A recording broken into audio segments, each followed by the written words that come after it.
Leur mission est de vous équiper d'un mental fort pour relever les défis de votre génération. Susciter l'émergence d'une armée des servantes et serviteurs de Dieu enflammés pour la moisson finale. L'amour au-delà, c'est l'amour réservé à Dieu. Donc vous comprendrez que ici, adorer Dieu, dans adorer Dieu, il y a l'amour pour Dieu. Il y a de l'amour. Il y a aussi la foi.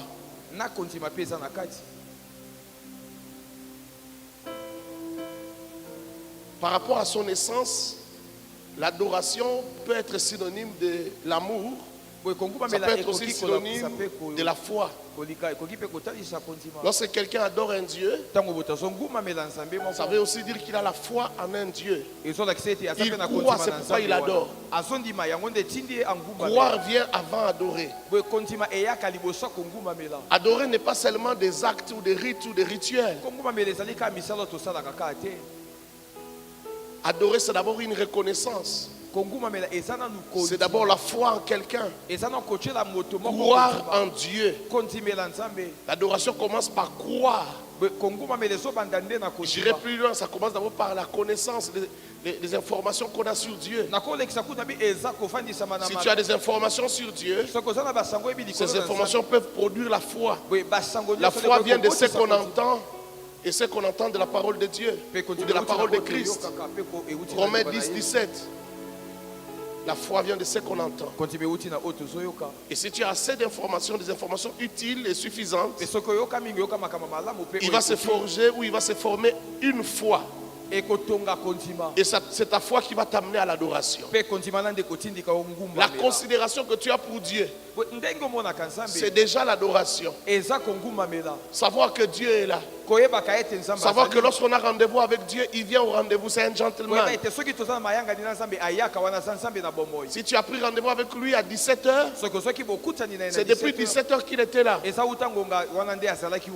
Même ta manière d'entrer dans les temples montre que tu sais que Dieu est là. Tu sais que lorsque tu parles, Dieu t'écoute. C'est plus réel que parler à un homme. C'est plus réel que parler avec son cousin. Alors ton attitude va suivre. C'est déjà l'adoration. C'est respect, cet honneur que tu donnes à Dieu. C'est déjà l'adoration. Vous verrez quelque part là-bas dans Malachie. Malachie chapitre 1.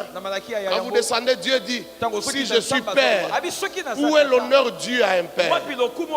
Si je suis un maître, où est le respect dû à un maître? Alléluia. Oh, alléluia. L'adoration, c'est donc l'attitude ou la réaction d'un homme devant la divinité, devant la grandeur, la beauté, la splendeur. On ne peut pas contempler Dieu.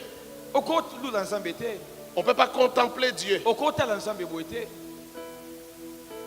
et rester la même personne, rester indifférent. Si on regarde, on contemple Dieu et on reste indifférent, alors ce qu'on a contemplé n'est pas Dieu.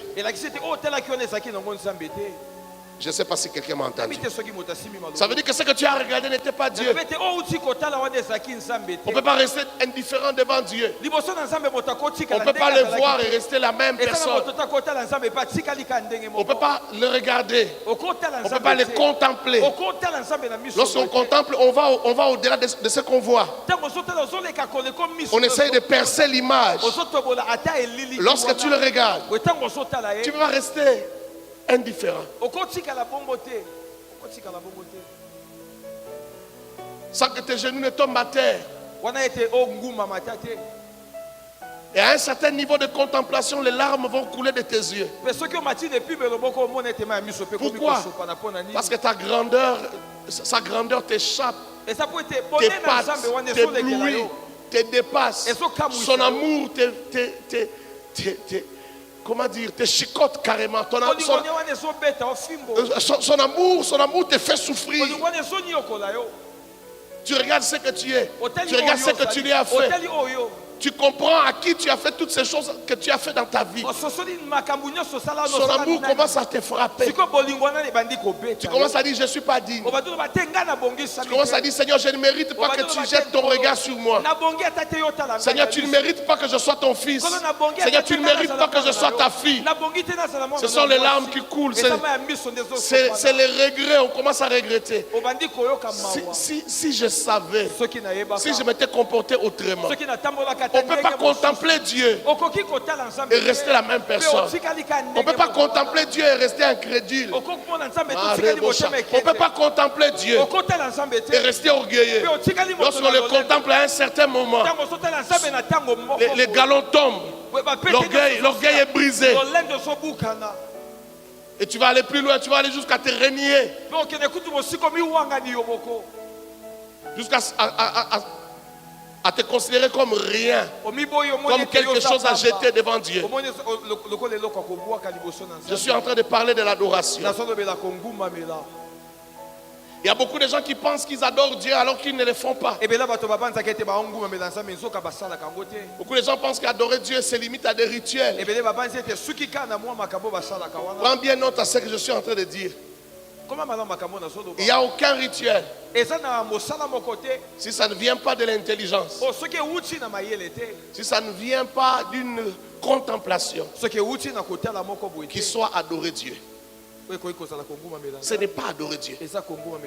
Lorsque tu n'as pas contemplé, tu n'as pas réalisé. Même si on t'écrit des prières, même si tu chantes, même si tu danses, même si tu fais n'importe quelle formule ou rituel, tu n'as pas adoré Dieu. Et cette adoration-là ne peut pas appeler la gloire de Dieu. La présence de Dieu égale la gloire de Dieu. L'adoration est réservée aux saints. L'adoration est réservée aux enfants légitimes de Dieu. Alléluia. Amen. L'adoration, c'est pour les fils de Dieu.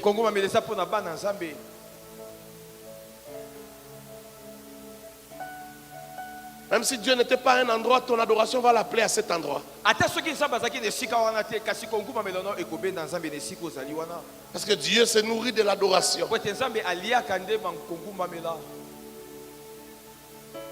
La Bible dit qu'il est le consommateur de notre foi. L'adoration est la manifestation de la foi et l'expression de la foi. Ça attire Dieu. Ça appelle Dieu. Dieu vient se nourrir. Il aime l'adoration. Il est attiré par l'adoration. Je disais que sa présence est égale à sa gloire. Là où il y a sa présence, il y a sa gloire.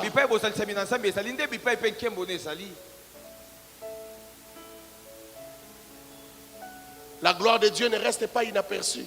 Là où il y a la gloire de Dieu, n'importe quoi peut se produire.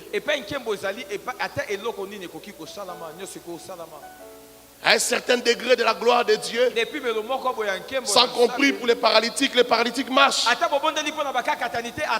Les maladies disparaissent. Les aveugles voient. Les sourds entendent. Parce que dans la présence de Dieu, il n'y a point d'infirmité.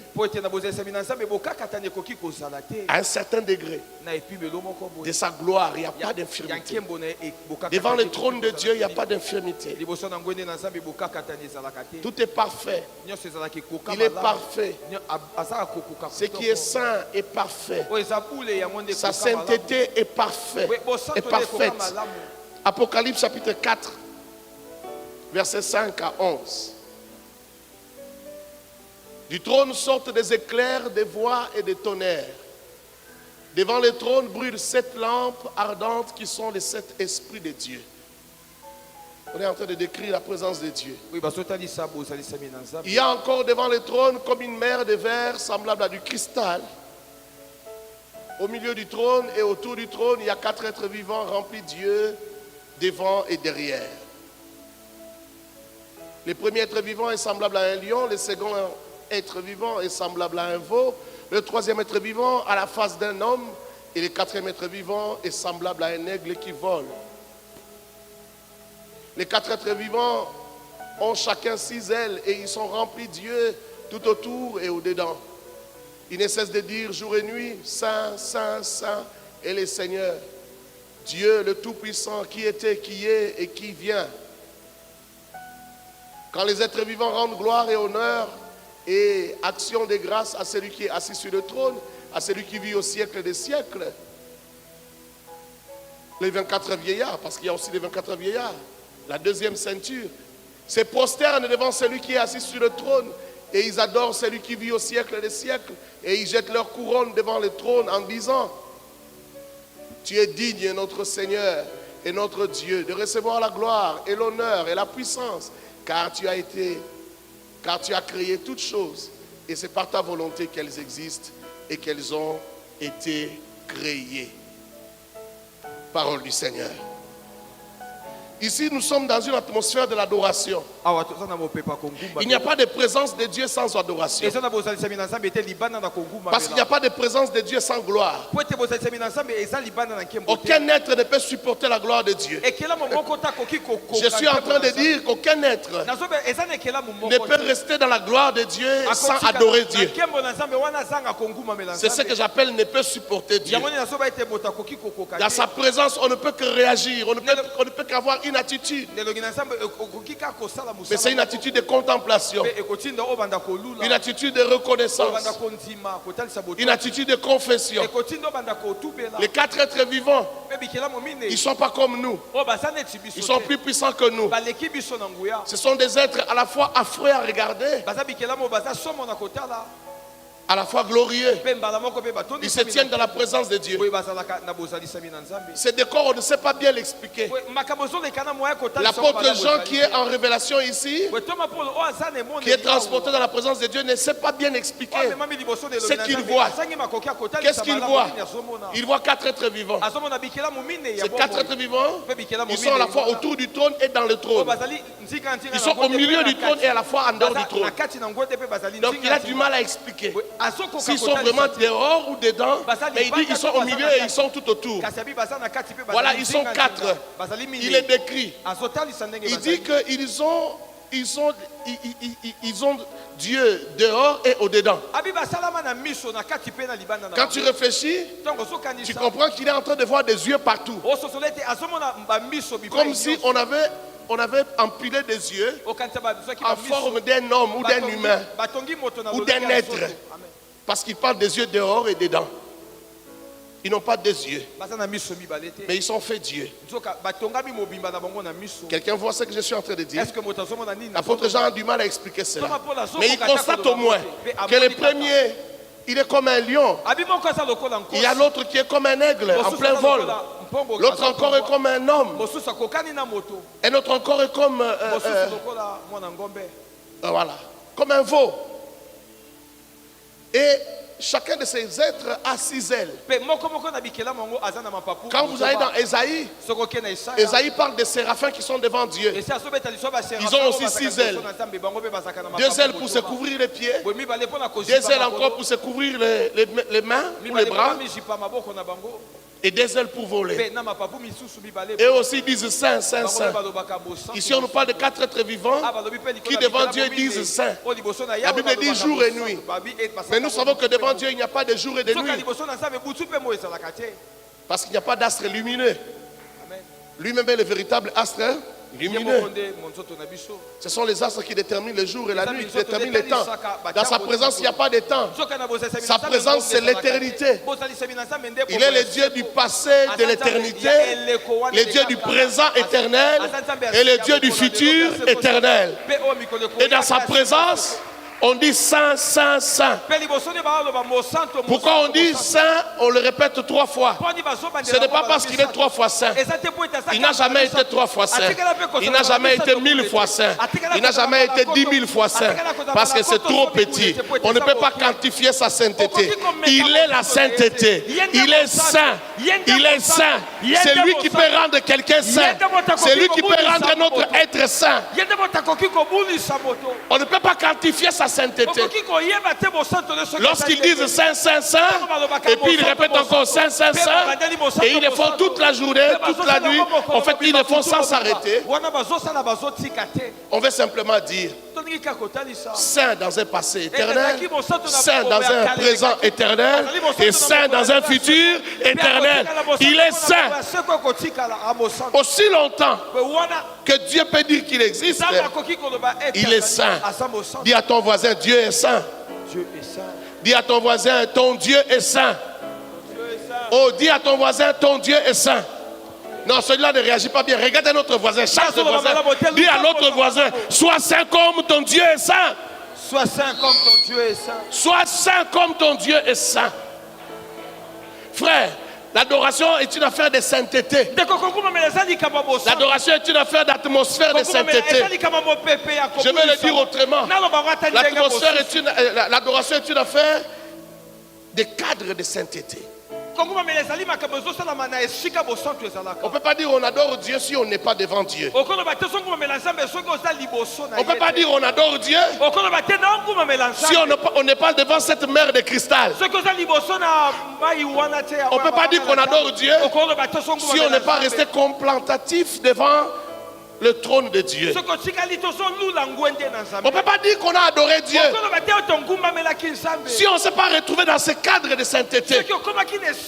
Dans ce cadre où les quatre êtres vivants rappellent à tout être et à toute personne qui peut l'entendre. D'abord à Dieu lui-même. Il rappelle à Dieu que toi tu es saint. Tu es saint. Est-ce que Dieu a besoin qu'on lui rappelle qu'il est saint? Mais on doit lui rappeler ça. À force de dire qu'il est saint, tout reste saint, tout reste saint, tout reste saint, tout reste saint dans sa présence. Il n'y a pas de place au péché.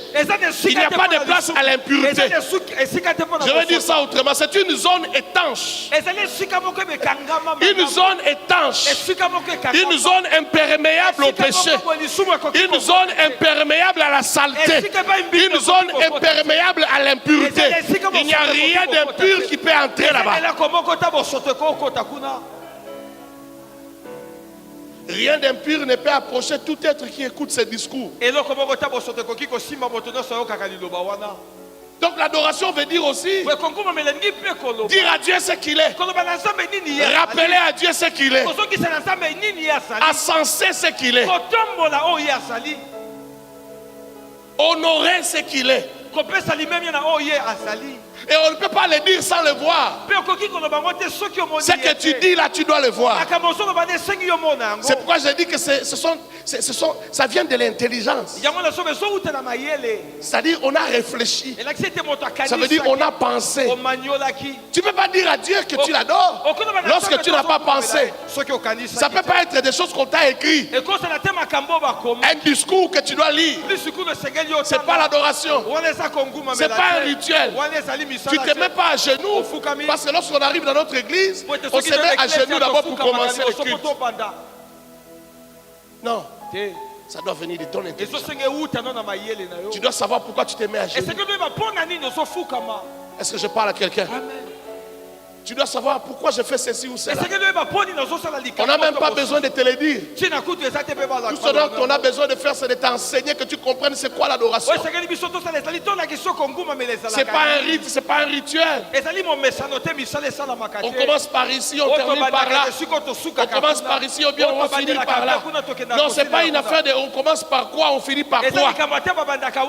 C'est une affaire de ton intelligence qui s'abandonne à sa grandeur, qui s'abandonne à sa divinité. Et à un autre moment, ton intelligence commence à laisser la place à la conduite du Saint-Esprit. Le Saint-Esprit commence à t'amener au-delà de ton intelligence. Alors là, tu fais ce que tu sens. Tu fais ce que tu entends. Tu fais ce que tu entends. J'insiste encore, tu fais ce que tu entends. J'insiste encore. Je parle de ton entendement intérieur. Tu fais ce que tu entends. Tu fais ce que tu entends. Ce que j'appelle l'intellection, c'est que ta foi, c'est que la parole de Dieu a produit en toi comme grossesse. Au niveau de ton intelligence, au niveau de ta compréhension. Tu sens que pour ce Dieu ici, Je ne suis même pas digne de rester à genoux. Il faut que je me prosterne. Il y a une différence entre rester à genoux et se prosterner. Quand je suis à genoux, là je suis à genoux. Mais quand il s'agit de se prosterner, je descends ma tête, je me prosterne. À un autre moment, tu sens, même se prosterner là, c'est petit. Je m'allonge carrément par terre. Je m'allonge par terre. Ce qui te pousse à t'allonger par terre ne doit pas être les fruits de... comment dire ça? Parce qu'on t'a dit c'est ce qu'il faut faire. Non. C'est l'entendement intérieur. C'est que la parole produit en toi comme attitude. La parole de Dieu, la connaissance de la parole produit en toi comme attitude. Il y a beaucoup de choses à dire sur l'adoration. On ne finira pas ce soir. C'est comme j'ai dit, pendant plusieurs semaines, nous parlerons de l'adoration. Il faut que tu comprennes c'est quoi l'adoration. Tu viens adorer un Dieu que tu dois connaître. Sa connaissance t'amènera petit à petit vers une bonne adoration. C'est ce que tu connais de Dieu qui te permet de l'adorer. Amen. Par là, tu peux comprendre que nous n'adorons pas toujours le même Dieu. Parce que chacun adore le Dieu de son imagination. Le Dieu qu'il imagine. Avec l'ensemble des formations que tu as, tu imagines, tu te fais l'image d'un Dieu. Et c'est celui-là que tu adores. Alors qu'une bonne adoration appelle Dieu à l'œuvre. Une bonne adoration provoque Dieu. Une bonne adoration pousse Dieu à l'œuvre. Quand Dieu est excédé par ce qu'il entend, il se rappelle qu'il est un Dieu fort. Il a envie de faire quelque chose pour dire je suis fort. Il est provoqué, il a envie de poser un acte pour dire que je suis puissant. Même toi, un homme qui est créé à l'image de Dieu, quand quelqu'un te loue, te glorifie, tu as envie de faire ce qu'il dit. N'est-ce pas? C'est pourquoi on dit tout flatteur vit au dépens de celui. Pourquoi? Parce que quand il te flatte là, il te pousse à l'action. Mais ici, ce n'est pas la flatterie. Ici, c'est la vérité. C'est ça la beauté de l'adoration. C'est la vérité, ça les provoque. Ça les provoque. Vous savez, même quand tu sais que c'est la flatterie, parfois tu réagis.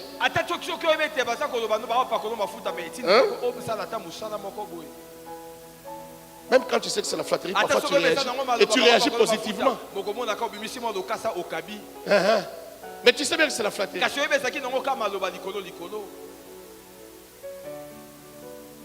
À Delvaux et à Lipen, j'ai un garçon là. Je ne connais même pas son nom.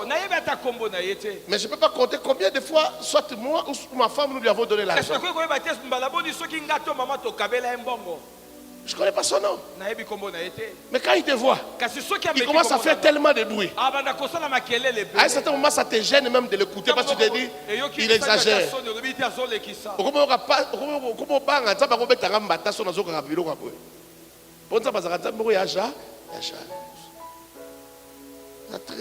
Très jaloux, la jalousie est belle. Oh, fils de Dieu! Papa nagaleka bolongwa osali ankolo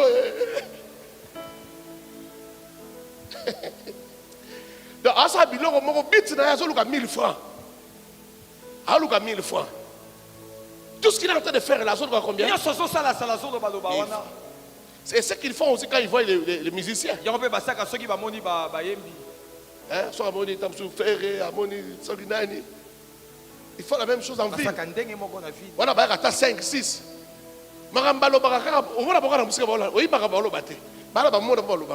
Comme je n'ai jamais été là, je ne sais pas ce qu'ils disent. C'est tellement bien ça.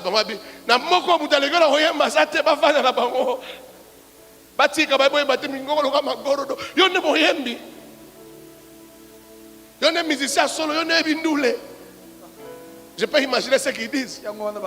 Frère, on a tout boy. On va vite quitter. Et parfois, on va et ça va double, pas panzana, pas nous voler là comme ça, soit libre ça n'est.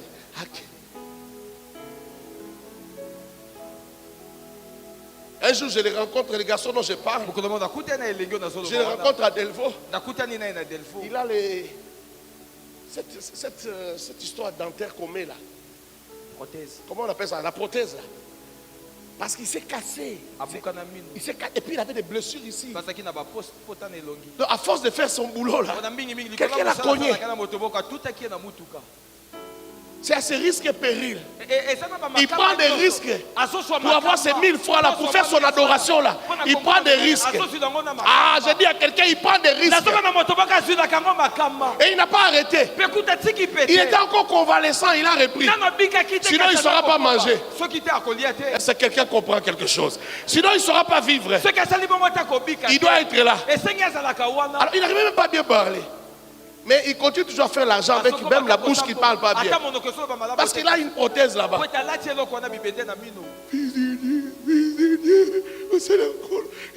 Nous devons voir les assous bien. On se servir dans ma moyenne et nyoso. Dans ma boko, ma geste. Et vous lui donnez. Surtout que vous avez pitié de voir cette prothèse là et de voir ces plaies là.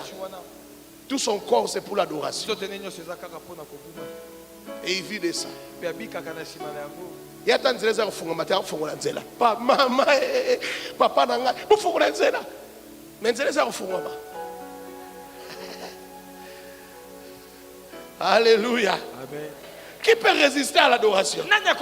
L'homme a été créé à l'image de Dieu. L'homme ne peut pas résister à l'adoration. C'est pourquoi les Africains, surtout les Africains, les Noirs africains ne résistent pas à l'adoration. Ils deviennent des dieux carrément. On avait Mobutu, c'est il a même oublié qu'il était un homme. À un moment, même lui-même, il est perdu. Qu'est-ce qu'il a perdu? C'est l'adoration. On appelle papa minene, l'université minene, professeur en économie, en droit, tout ça. Je jure fidélité au président de la.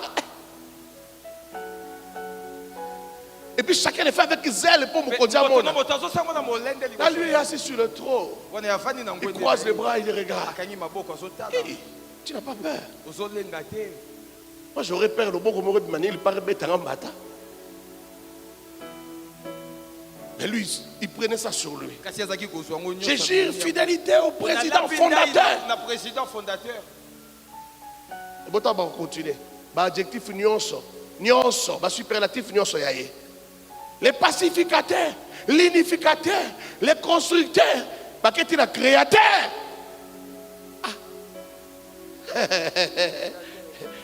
Il prend tout ça sur lui. Alors vous lui avez tellement donné de pouvoir qu'il arrive à un certain moment. Pour quand il dit tel doit mourir, il doit mourir. Fit-il un ancien premier ministre, il doit être pendu comme Kimba. On l'a pendu. Parce que le président fondateur a dit il doit être pas pendu. Pourquoi est-ce qu'il va être pendu? Simplement parce qu'il s'est opposé. Il a eu un avis contraire. Oh non, ils ont tenu une réunion. C'est une conspiration. Non, ils ont tenu une réunion parce qu'ils réfléchissaient sur l'avenir, sur la marche du pays. Ils avaient des avis contraires. Ils étaient en train de réfléchir. Ils n'ont même plus le droit de réfléchir. Parce que vous réfléchissez autour du président fondateur. C'est lui. Il est devenu un être divin. On ne peut plus réfléchir. C'est comme Dieu. Dieu, on ne peut plus réfléchir autour de lui pour changer quoi que ce soit. C'est ce qu'on te présente que tu prends. Tu ne veux pas, tu fais quoi? Tu laisses. Celui qui n'a pas vu Dieu dans sa sainteté a rencontré une idole. Quand toi tu adores Dieu mais tu ne sens pas sa sainteté, tu ne vois pas qu'il s'agit de la pureté, de la sainteté, de la propreté. Alors celui que tu adores, ce n'est pas Dieu. La vraie adoration provoque la contemplation de la sainteté. Si tu ne vois pas ça, alors ce n'est pas Dieu que tu as adoré. Tu as adoré une idole. Si Jésus ne t'impressionne pas,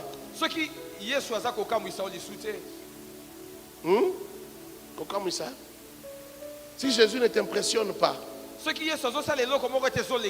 alors tu es perdu. Parce que si tu n'es pas impressionné, tu ne peux pas adorer. Celui que tu veux adorer, c'est un être comme toi. Alors tu n'adores pas. Tu dois être impressionné pour adorer Dieu.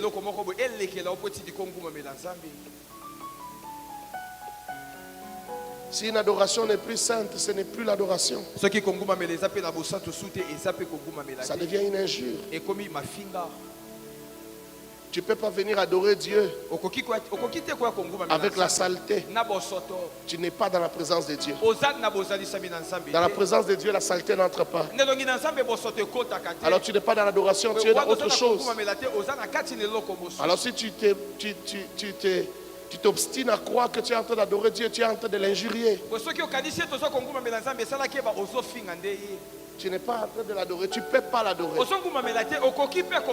Tu peux prêcher, mais tu ne peux pas l'adorer. Écoute-moi bien ici. J'ai dit tu peux prêcher. Parce que les gens vont supporter que tu leur prêches. Ils sont comme toi. Mais Dieu, tu ne peux pas l'adorer.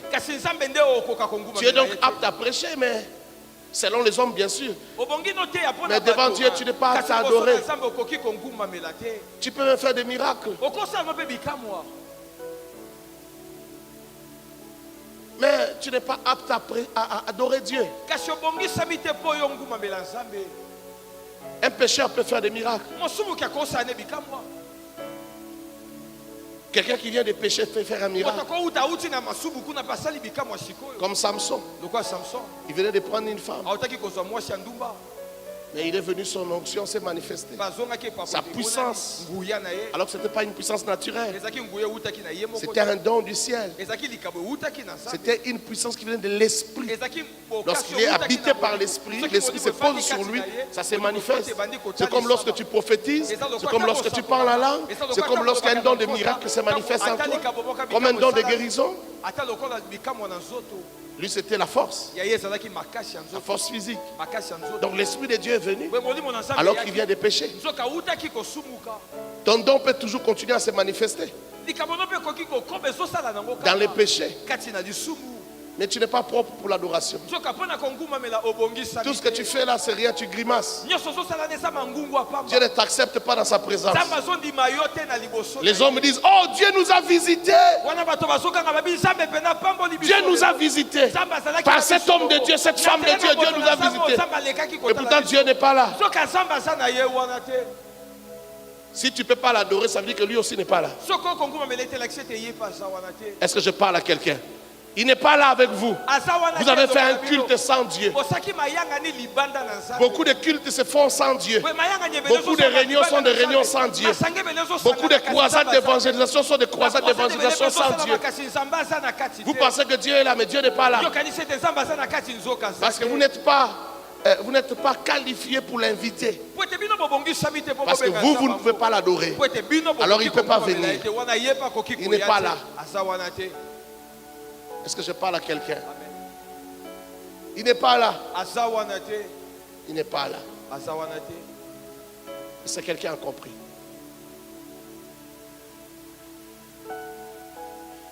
Je ne crois pas que j'aurai le temps d'entrer dans mon deuxième point.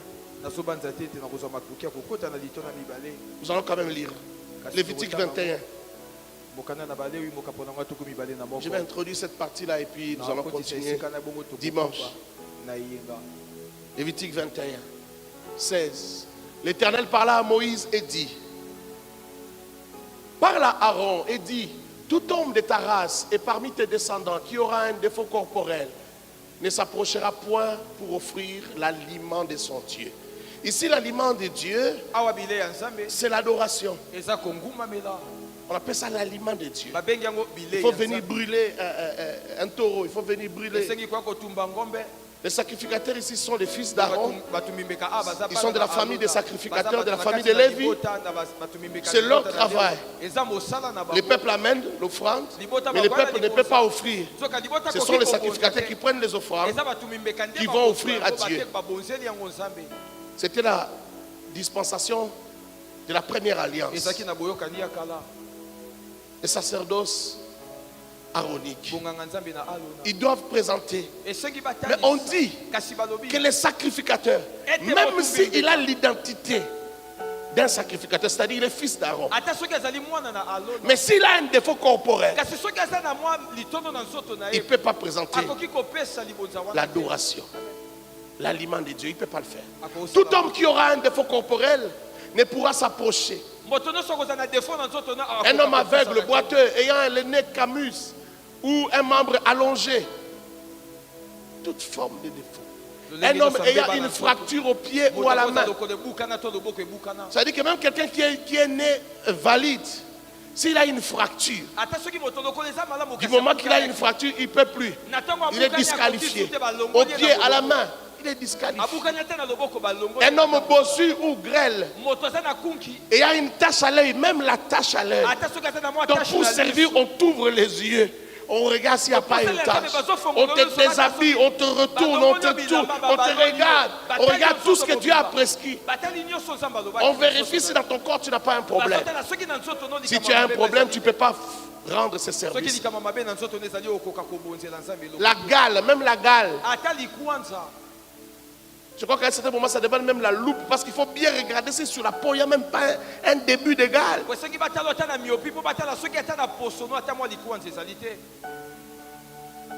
Est-ce que gale est quoi ça?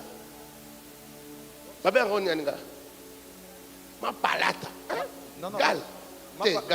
Ma palata, c'est la teigne. Ma palata, c'est la teigne. Gale est quoi?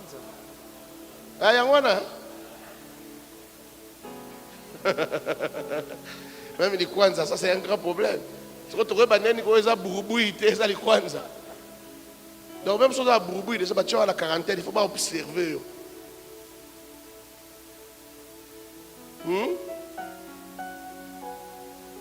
La gale, une dartre ou les testicules écrasés. On doit bien te regarder. 21. Tout homme de la race du sacrificateur Aaron qui aura un défaut corporel ne s'approchera point pour offrir à l'Éternel le sacrifice consumé par le feu. Il a un défaut corporel. Il ne s'approchera point pour offrir l'aliment de son Dieu. 22.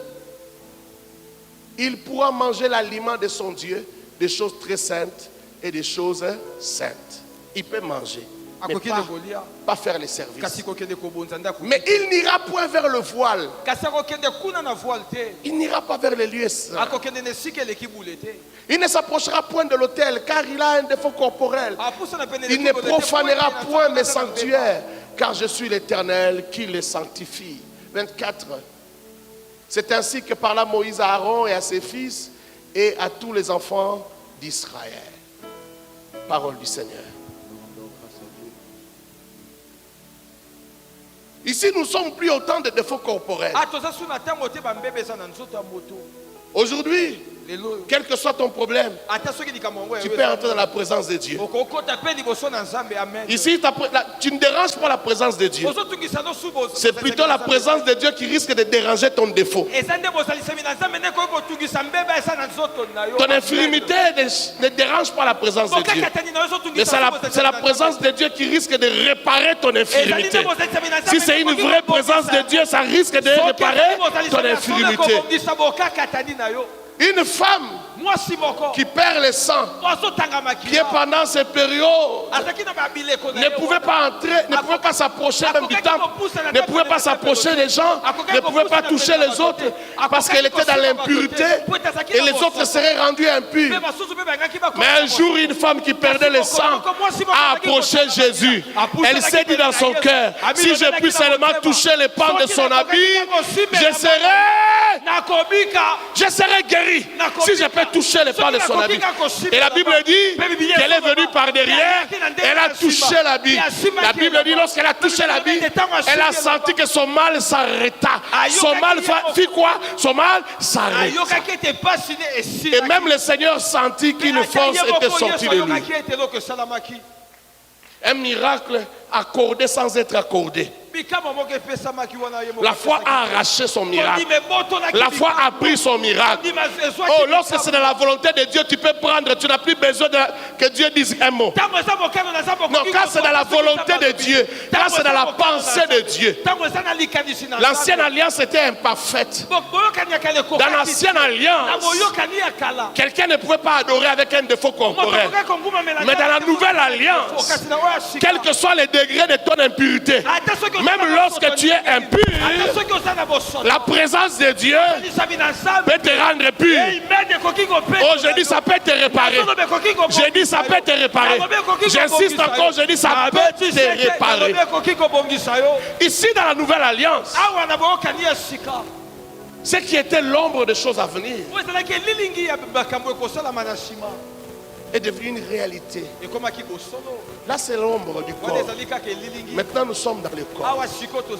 Et dans le corps du Seigneur, l'infirmité, c'est le péché. Il n'y a que le péché qui peut t'empêcher. Dis à ton voisin, il n'y a que le péché qui peut t'empêcher. Il n'y a que le péché qui peut t'empêcher. Regarde notre voisin, dis, il n'y a que le péché qui peut t'empêcher. Il n'y a que le péché qui peut t'empêcher. L'infirmité ici, c'est le péché. Dans toutes ses formes. Dans toutes ses configurations. Il n'y a que le péché qui peut t'empêcher. Et la sainteté. La sainteté, c'est pour Dieu, vous le savez. Et la sanctification, c'est pour l'homme. La sanctification. Parce que la sanctification, c'est un processus vers la sainteté. La sanctification peut attirer Dieu. Il y a des miracles que tu auras par sanctification.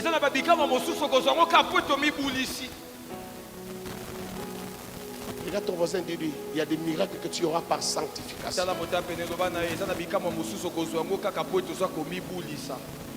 Un homme et une femme qui se sanctifient entre aisément dans la présence de Dieu. Ne traîne pas pour entrer dans la présence de Dieu. La pureté attire Dieu. Et Dieu est attiré par la pureté.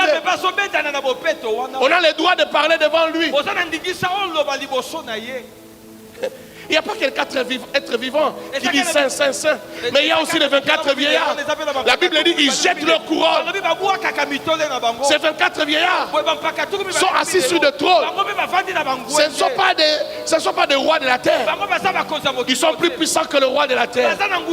Ils sont plus vieux, anciens des jours que le roi de la terre. Plus intelligents et plus sages. Ils ont des trônes pas dans un palais sur la terre, mais ils ont des trônes dans la présence de Dieu. Oh mon Dieu, ils ont des trônes dans la présence de Dieu. Les 4 êtres vivants ont des trônes dans la présence de Dieu. Mais ces gens-là qui ont des trônes, les 24 vieillards qui ont des cheveux tout blancs, il n'y a personne à 100 ans qui a des cheveux blancs comme ces gens-là. Parce qu'ils n'ont pas 100 ans, ils n'ont pas 1000 ans, ils n'ont pas 2000 ans. Ils ont un âge qu'on ne peut pas compter. Des vieillards. Ils sont là devant Dieu. Ils ont des trônes. Ils n'ont pas seulement des trônes. Ils ont des couronnes d'or. Pas des couronnes d'or qu'on a fabriquées par un artiste. Ce n'est pas la couronne du roi du Maroc. Ce n'est pas la couronne du roi de l'Espagne. Ce n'est pas la couronne du roi d'Angleterre. Ce n'est pas la couronne du roi de la Belgique. Mais c'est la couronne fabriquée des mains de Dieu. Ce sont les mains de Dieu qui ont fabriqué cette couronne. Et ce sont les mains de Dieu qui ont posé ces couronnes sur leur tête. Ils ont des couronnes d'or. Ce n'est pas l'or qu'on est allé prendre à Kilomoto. Ce n'est pas l'or qu'on est allé prendre au Katanga. C'est l'or qui est dans la présence de Dieu. J'ai dit c'est l'or qui est dans la présence de Dieu. C'est l'or traité des mains de Dieu. Quelqu'un se pose la question, comment ça? Mais quand Dieu a écrit sur les tablettes, il a donné à Moïse. Qui avait écrit? La Bible dit que Dieu a écrit de sa propre main. C'est un artiste, il sait écrire sur le métal. Dis à ton voisin, il sait écrire sur le métal. Il sait travailler le métal. Et il a travaillé des couronnes d'or. Il a posé ça sur les têtes des gens. Mais ces gens-là lorsqu'ils sont devant Dieu, lorsqu'ils parlent à Dieu, lorsqu'ils disent tu es digne de louange, tu es digne d'adoration, tu es digne de majesté, tu es digne de ceci et de cela, lorsqu'ils disent ces choses-là, ils se sentent indignes de garder des couronnes. Ils disent ces couronnes ne sont rien devant lui. Ils prennent les couronnes, ils jettent devant ses pieds. Ils jettent les couronnes devant ses pieds. Et même se prosternent devant Dieu. Ils trouvent qu'à genoux ça ne va pas. Ils baissent leur tête devant Dieu. Ils ne sont rien.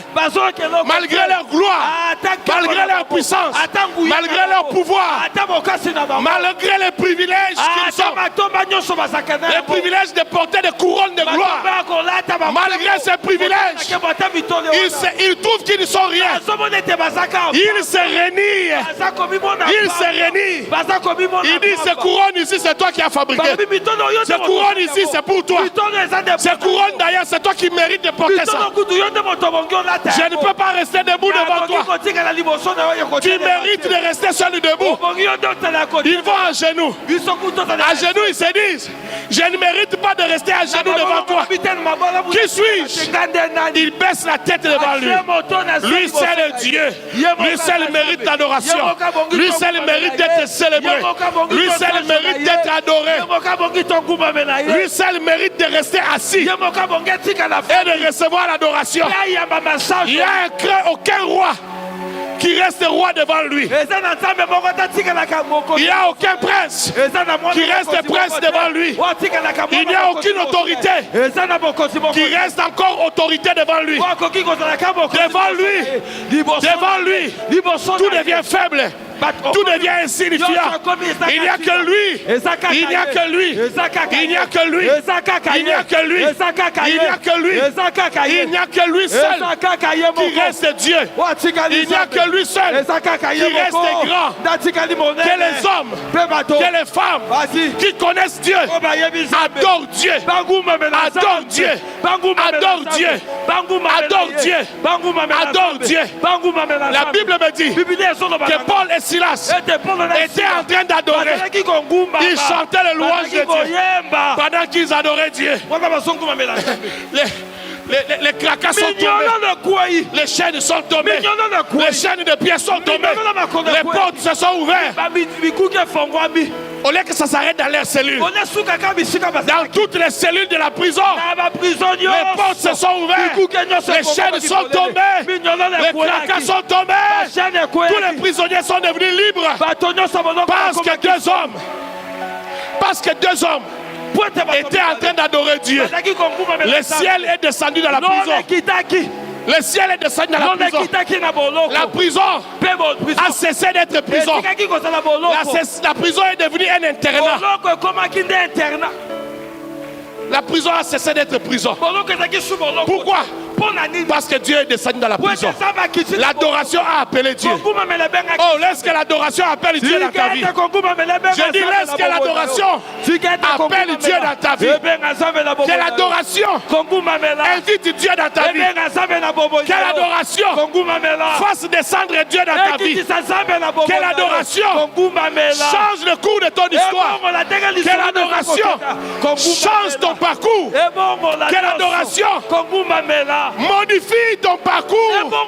Que l'adoration modifie l'itinéraire de ta destinée. Que l'adoration change les données de ta vie. Que l'adoration touche même à la destinée de tes enfants. Que l'adoration touche à l'histoire de tes petits enfants. Parce que leur grand-père, leur grand-mère savait adorer Dieu. Savait adorer Dieu. Savait comment est-ce qu'on adore Dieu. Alors l'itinéraire des enfants a changé.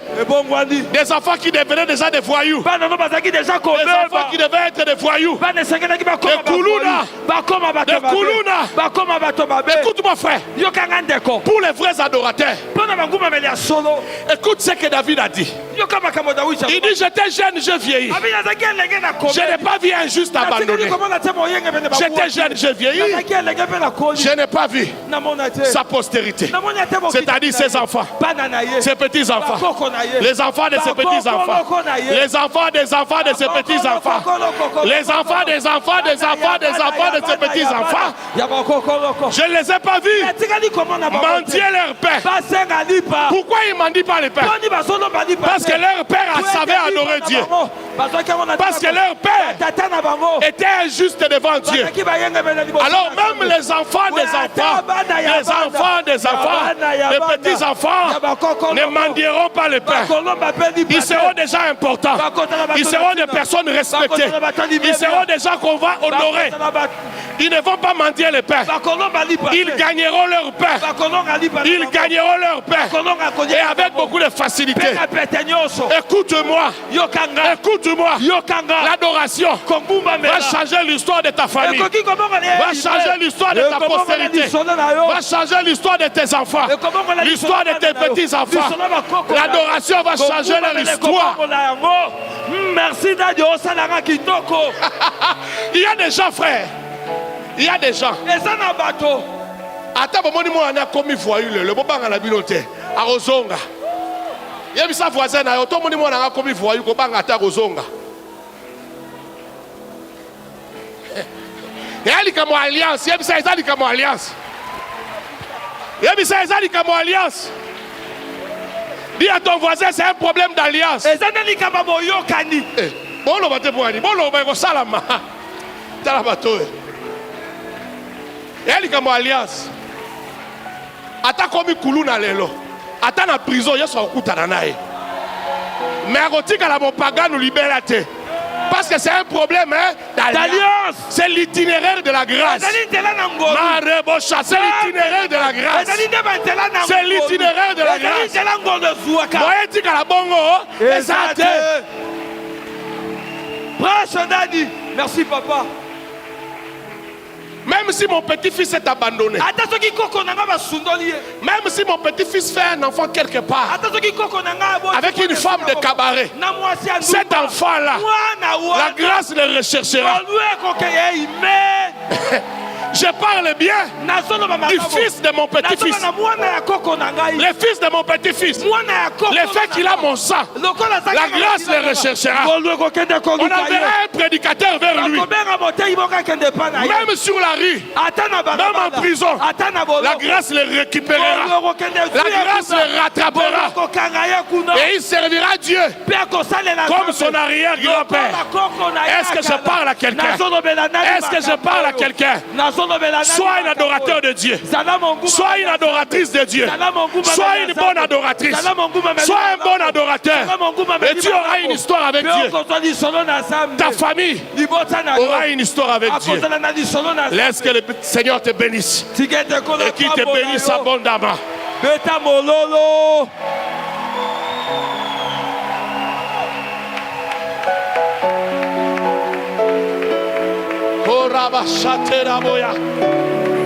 Leur mission est de vous équiper d'un mental fort pour relever les défis de votre génération. Susciter l'émergence d'une armée des servantes et serviteurs de Dieu enflammés pour la moisson finale.